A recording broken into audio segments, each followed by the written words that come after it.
நேற்று விஜயனை வந்து வேலூர்ல வந்து பேசின ஸ்பீச் எல்லாருமே கேட்டிருப்பீங்க. ஸ்பீச் உண்மையிலே சூப்பராகவே இருந்துச்சு. அண்ணன் ஒரு குட்டி கதை கூட சொன்னாங்க. அதுல கூட வந்து ஜல்லிக்கட்டு அந்த மாதிரி அதை கூட நிறைய பேர் விமர்சனம் பண்ணி போட்டுட்டு இருந்தாங்க. ஜூலின்னு ஒருத்தவங்க கூட வந்து போராடி இருப்பாங்க.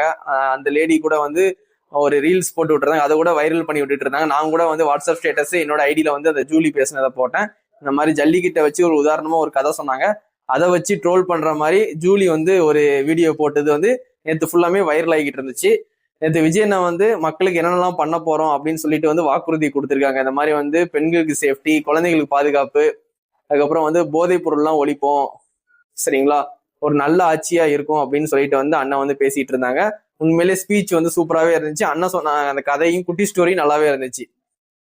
இப்போ எலெக்ஷன் வந்து வரப்போகுது, சரிங்களா, 2 மாசத்துல விசில் சின்னத்தை எப்படி போய் மக்கள்கிட்ட சேர்க்க முடியுமோ எல்லாருமே விஜய் ஃபேன்ஸ் கண்டிப்பா ஹார்ட் ஒர்க் பண்ணி கண்டிப்பா அண்ணனை ஜெயிக்க வைக்க என்ன முடியுமோ கண்டிப்பா ட்ரை பண்ணுங்க.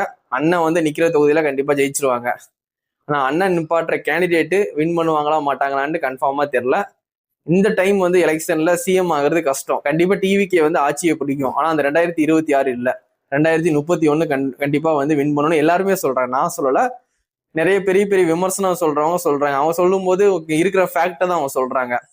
நம்ம ஒரு தளபதி ஃபேனு, நம்ம கண்ணை மூடிட்டு விஜய் தான்ப்பா சிஎம் அப்படின்னு கண்ணை மூடிட்டு சொல்லிடலாம். ஆனா 234 தொகுதியிலையும் ஜெயிக்கிறது வந்து ஒரு கடினம் தான், சரிங்களா, ஒரு பெரிய விஷயம்.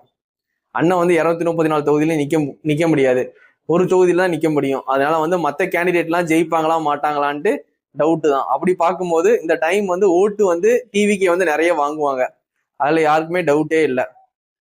ஆனா விஜயனை வந்து சிஎம் ஆறுது இந்த டைம் வந்து கஷ்டம் தான். கண்டிப்பா 2031 இதே மாதிரி அண்ணன் வந்து கண்டினியூஸா வந்து களத்துல இறங்கி போராடினாங்கன்னா கண்டிப்பா 2031 கண்டிப்பா சிஎம் ஆகலாம்.